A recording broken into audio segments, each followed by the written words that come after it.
Siapakah yang merubah Alkitab? Ya, ini ada 4 kelompok yang merubah Alkitab. 4 kelompok yang merubah Alkitab. Saya Pendeta Tan Hoi Nai, Pendeta Henry Tandianta, Master of Bibliology Study. Pak Pendeta HTD, siapa ya? Kelompok mana yang merubah Alkitab? Apakah Departemen Agama termasuk yang merubah Alkitab? Saya ketawa ngakak ya. Ya, saya ketawa ngakak ya kalau ada orang yang menuduh Departemen Agama merubah-rubah, ikut berperan dalam merubah Alkitab. Ya. Perhatikan baik-baik apa yang ingin saya jelaskan, dan ini didukung oleh fakta ayat-ayat Alkitab. Ada 4 kelompok yang sebagai merubah-rubah Alkitab. Ya, Alkitab itu ada Perjanjian Lama, ada Perjanjian Baru. Yesus sendiri menghendaki Alkitab itu ada PL, ada PB. Ya, di dalam Yeremia 31 ya, ayat 31, 32, 33 ya. Atau di dalam Ibrani 10 ayat 16 dan 17. Itu memang Yesus menghendaki ada Perjanjian Lama dan Perjanjian Baru.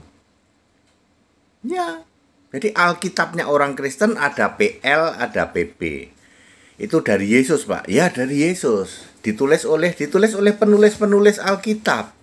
Ada 27 penulis Alkitab nabi-nabi di Perjanjian Lama, dan ada 8 penulis Alkitab Perjanjian Baru. Lalu siapa yang merubah-rubah Alkitab, Pak? 1. Ahli Taurat dan orang Farisi. Ini Yesus sendiri yang berkata. Matius 23 ayat 2. Kalian, hai kamu, ahli Taurat dan orang Farisi, menduduki kursi Musa. Maksudnya, orang-orang ahli Taurat dan Farisi ini merubah-rubah Taurat Musa ya, dan kitab-kitab nabi yang lain. Lalu memunculkan kitab palsu yang disebut Tanak. Namanya juga barang palsu, namanya juga usaha. Lalu dia berkoar-koar, kitab Tanak lebih dulu dari Perjanjian Lama. Namanya juga usaha. Ya, oleh orang-orang Yahudi yang ya terjadi di masa kekosongan setelah Maleaki mati ya. Selama kurang lebih 400 tahun itu. Mereka memunculkan kitab palsu Tanak. Ini 3 ciri Tanak. Elah diganti Elohim. Ya, Kejadian 1 ayat 1. Beresit bara Elah mestinya diganti Beresit bara Elohim. Kedua, Yahweh diganti Adonai. Ulangan 6 ayat 4. Sema Israel Yahweh Elahinu diganti Sema Israel Adonai Elohiminu. Ketiga, Hasim ya, Kejadian 15 ayat 2. Allah huruf besar semua yang maha kuasa diganti dengan Hasim yang tidak maha kuasa. Jadi Allah yang esa diganti Elohim, Elah diganti Elohim. Tuhan Yahweh yang esa yang satu diganti Adonai yang jamak. Ya, Allah maha kuasa huruf besar semua diganti menjadi Hasim yang tidak maha kuasa. Itu ciri kitab Tanak. Anda tanya saja siapa nama Allahmu, nggak bisa jawab dia. Allah kami Elohim katanya. Ya, jadi saudara-saudara penyembah Elohim, tak kasih tahu Anda menyembah Allah yang jamak, Anda penyembah Adonai, penyembah Elohim, penyembah Hasim, tak kasih tahu Anda adalah penyembah kitab palsu Tanak. Itulah kelompok pertama yang sekarang kita lihat sebagai orang Yahudi yang beragama Yahudi, yang kalau sembahyang nunduk-nunduk mau nyeruduk tembok ratapan bikinan 1948 itu. Tembok ratapannya sendiri palsu. Ya, Yahudinya juga itu ya palsu, yang oleh Yesus disebut ular beludak di dalam Matius 23 ayat 33. Clear? Kelompok pertama adalah Farisi dan ahli Taurat yang disebut ular beludak, membuat Alkitab ya, membuat kitab palsu namanya Tanak. yang sekarang kita mengenal sebagai mayoritas umat Yahudi di Israel sana. Clear nomor 1? Oke. Nomor 2 adalah orang-orang Saduki. Di dalam Matius 16 ayat 1, kelompok Saduki ini juga mencobai Yesus. Ingin tahu tanda-tanda, yaitu mujizatmu mana Yesus, tanda-tandamu mana Yesus, ya. Orang Saduki itu mengganti semua kata Tuhan, kata Allah dengan Yehova. Jadi kalau Anda melihat dikit-dikit Yehova, yang sekarang kita lihat di saksi-saksi Yehova, itu adalah kitab palsu yang disebut Talmud. Ya. Talmud, contek-contek Alkitab lalu dibikin palsu, disebut Talmud. Semua kata Tuhan dan Allah diganti dengan Yehova. Saksi Yehova adalah yang kita kenal sekarang ini sebagai pelaksana dari Talmud itu. Oleh Yesus disebut Yahudi palsu, jemaah iblis, ya.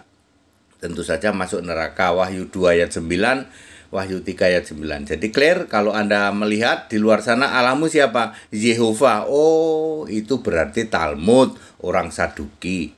Allahmu siapa? Elohim, Bapak Elohim. Oh, itu berarti Tanak, Farisi, ahli Taurat, ya. Ke neraka. Yang ketiga adalah kelompok yang disebut Tritunggal. Itu mengganti semua Tuhan, semua Allah dengan Tritunggal. Ya, Allah itu 3 tapi 1. Ya, pokoknya semua pengertian tentang Tuhan dan tentang Allah diganti dengan Tritunggal. Ciri-cirinya adalah penyembah patung Yesus, ya, dan patung ibunya Yesus dan lain-lain, ya. Oleh Yesus sendiri di Alkitab disebut 666, Wahyu 13 ayat 16 sampai 18, dan Babel besar, Wahyu 17 ayat 5. Ya, ibu dari segala kekejian, ya. Itu kelompok Tritunggal. Sekarang kita melihatnya sebagai semua gereja yang menyembah patung Yesus dan menyembah ibunya Yesus, itulah gereja-gereja Tritunggal yang sekarang ini sering kita lihat. Jurusannya mana, Pak? Jurusannya adalah ke neraka. 666 itu ke neraka, Babel besar itu ke neraka. Itu kelompok nomor 3. Kelompok nomor 4 yang disebut dengan penyembah Bapa, ya. Penyembah Allah segitiga, ya. Bapa, segala sesuatu Allah itu diganti dengan Bapa. Khalik langit dan bumi diganti Bapa. Juru selamat diganti Bapa. Apalagi Alfa Omega diganti Bapa. Maha kuasa diganti Bapa. Semua yang mengganti segala sesuatu dengan Bapa, Khalik langit dan bumi, Allah yang kekal itu Bapa. Itu adalah kelompok penyembah Allah segitiga, ya. Kitabnya disebut teologi satu lemari. Kalau penyembah patung Yesus itu kitab palsunya disebut Deutro tapi ditambahin yang sudah dikanon katanya. Jadi Deutro Kanonika. Itu kitabnya penyembah Tritunggal, ya. Kalau penyembah Bapa itu kitabnya disebut teologi satu lemari. Makanya kalau ada yang ngaku PDT, khotbah di belakangnya ada kitab, ya, tersusun satu lemari, itu disebut teologi, yaitu kitab-kitab teologi satu lemari. Oleh Yesus sendiri, ya, penyembah Bapa itu disebut iblis bapamu, kemudian kambing terkutuk, ya, iblis bapamu, Yohanes 8 ayat 44, ya, mati dalam dosamu, Yohanes 8 ayat 24, kambing terkutuk, Matius 25 ayat 41, pembuat kejahatan, Matius 7 ayat 23, antikristus, 1 Yohanes 2 ayat 19, di samping nabi palsu dan mesias palsu, guru-guru palsu juga. Ke neraka, Pak, ke neraka. Jadi saya ulang pelan-pelan, ya, 4 kelompok yang ngaku-ngaku agama yang merubah Alkitab. Bukan departemen agama, Pak, ketawa kita. Ya, 4 kelompok agama yang merubah Alkitab. 1 adalah Farisi dan ahli Taurat, kitab palsunya disebut Tanak. 2, Saduki, kitab palsunya disebut Talmud yang diimani oleh saksi Yehova. 3, Tritunggal, ya. kitab palsunya disebut Deutero yang sudah dikanonisasi. Keempat adalah penyembah bapa, kitab palsunya disebut teologi satu lemari. Jadi very clear. Keempat-empatnya go to hell. Keempat-empatnya go to the lake of fire. Nama mereka tidak ada yang tercatat dalam kitab kehidupan. Ya. Jadi Talmud, Tanak cocok sama Tritunggal, sama penyembah bapa cocok. Allahnya sama-sama jamak, ya. Allahnya nggak punya nama, kan begitu. Tuhannya nggak punya nama, ya. Seperti itu, ya.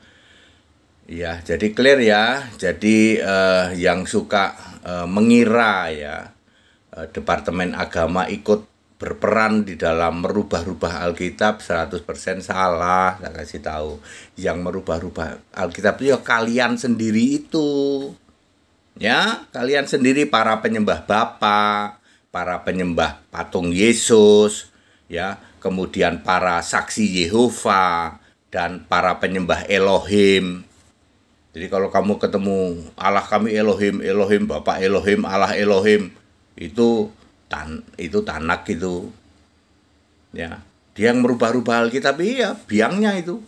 Tanak, Talmud, ya, Tritunggal dan penyembah bapa. Ini fakta, ini di Alkitab. Yesus sendiri berkata, kalian penyembah bapa disebut iblis bapamu, mati dalam dosamu, kambing terkutuk, pembuat kejahatan, antikristus, nabi palsu, mesias palsu, guru palsu, itu kalian penyembah bapa.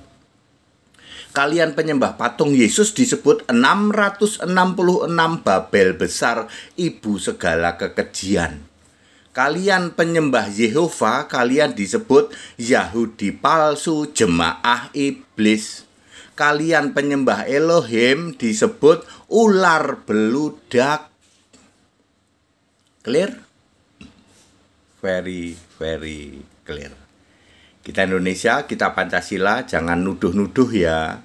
Departemen Agama yang nggak apa-apa dituduh-tuduh ikut berperan terhadap penyelewengan Alkitab. Justru kamu itu. Kalian itu para penyembah bapa, para penyembah Tritunggal, para saksi Yehova dan penyembah Elohim, kalianlah ya yang korup terhadap Alkitab. Alkitab dikorup, dikurangi, ditambahin, dirubah. Justru kalian itu. Kita Indonesia, kita Pancasila, toleransi harus, keberagaman wajib, disyukuri, bersahabat dengan beda iman itu bisa. Kalau toh dalam kehidupan sehari-hari kita mendapati kenyataan, loh kok keimanan kita berbeda, ya nggak apa-apa. Kita hidup bersama-sama. Tetap pegang firman Tuhan ya. Memegang seturut perintahku yaitu Alkitab, dan jangan pernah menyangkal namaku yaitu nama Yesus Kristus sebagai satu-satunya Tuhan Allah. Segala hormat kemuliaan untuk Yesus Kristus, satu-satunya Tuhan Allah yang benar, Allah segala masa, sebelum segala abad, sekarang sampai selama-lamanya. Haleluya, amin.